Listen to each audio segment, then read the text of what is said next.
जुन्नर तालुक्यातील नारायणगाव शहरात सुरू झालेल्या श्री फिटनेस क्लबचा उद्घाटन समारंभ अगदी भव्यदिव्य स्वरूपात आणि उत्साहात मंगळवार 7 एप्रिल 2026 रोजी पार पडला.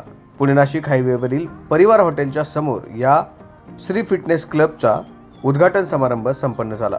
या उद्घाटन समारंभाच्या निमित्तानं अनेक मान्यवर पाहुणे उपस्थित होते. त्यामध्ये विघ्नहर सहकारी साखर कारखान्याचे चेअरमन सत्यशील शेरकर, महेंद्रजी चव्हाण, जयेश ढोले, ॲडव्होकेट राजेंद्र कोल्हे तसेच सूरज वाजगे यांच्यासह तालुक्यातील अनेक मान्यवर मंडळी उपस्थित होती. या फिटनेस क्लबला सत्यशील दादा शेरकर, महेंद्रजी चव्हाण, गणेशजी बनकर यांनी शुभेच्छा दिल्या. जुन्नर तालुक्यात प्रथमच इतकी भव्य दिव्य श्री फिटनेस क्लब या नावाने जिम उभी राहते. रुपेश अनंत महाबरे व सौ अपर्णा रुपेश महाबरे यांच्या माध्यमातून ही जिम या ठिकाणी उभारण्यात आली. रुपेश महाबरे व अपर्णा महाबरे यांना आलेल्या सर्वच मान्यवर पाहुण्यांनी शुभेच्छा दिल्या. अतिशय उत्साहपूर्ण व आनंदात श्री फिटनेस क्लबचा उद्घाटन समारंभ संपन्न झाला. विघ्नहर टाइम्स, नारायणगाव.